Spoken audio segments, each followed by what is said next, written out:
What's up guys, it is me, Beast, and my skin didn't load. Anyway, today I'm going to be showing you how to actually make yourself an anti-griefable spawn. Now that means people can't break blocks, people can't steal stuff from item frames, things like that, and people can't drop stuff everywhere. And also people can't place things like TNT. And as you can see behind me, I've got a little setup going, which will basically show you how this works. So say I'm building say a little spawn.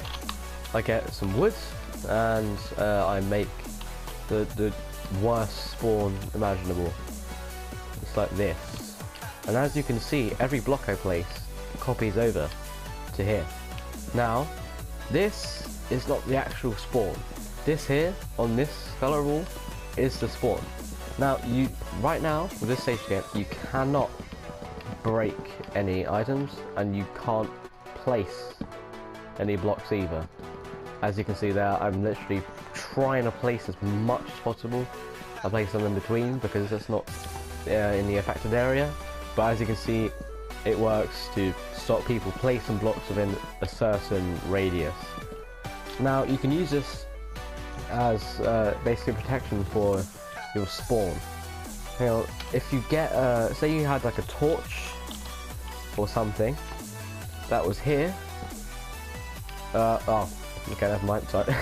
Say you got a torch here, people can actually break this and get torches even though it's not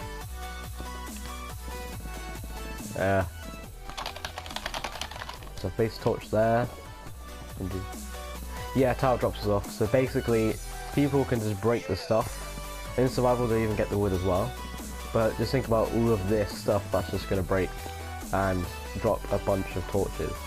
Now there's one really simple way to do that, and if you have a command block somewhere, or presumably close to the spawn, you go ahead, change it to repeat, always active, and then do /kill at E. I've got space, type equals item, so square brackets.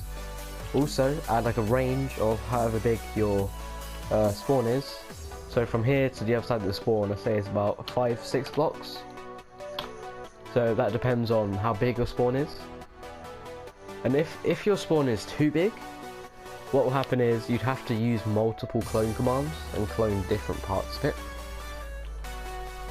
So that's the way to get around that. Now this right here will actually kill any items dropped on the floor within a radius of 6. So I drop a torch out here, somewhere else in the world, it won't do it. But if I was to drop the torches in here, as you can see, it kills it. Now you probably want to remove those messages, but to do that you have to type in /game rule. I can't type. Command block output, and change that to false. Now as the name suggests, it just removes the output. So if I go to drop a torch now, it will just delete it and it will not show up with messages. Same thing with the block cloning, it won't show up with messages. Now see if people break this block, or even in survival if they break the block, they won't get the block nor anything on it like a torch. Now I believe this works with things like item frames as well. So if I grab an item frame, put one down in here with an item inside of it, see, the rotation will be the same, and you actually can't change the rotation nor break it, which is pretty cool actually. To say you want to keep people from just rotating item frames, so I can rotate it over here and it will rotate. I can rotate it over here again, it will rotate. It will constantly keep changing, and that is basically how you could build a spawn for a server. Now I'm gonna cut and I'll give you an example. Alright guys, here is my example of a spawn. It's not the best, it's nowhere near the best, it's pretty bad. But the best part about this is this sign right here, which I advise you do. Anyway, you got chests, you got whatever. So this was the original one that I built.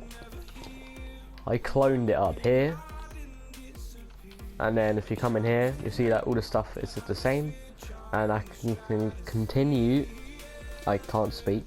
I can continue to take items out of chests. I can break stuff. The torches won't fall off. That is because of a command block here underneath, which just kills all the items in range of 10. And you just can't break stuff. I thought I broke it then. But yeah, you can literally run around, you can try and break it as much as you want. Also, if you change something down here, it will change up there.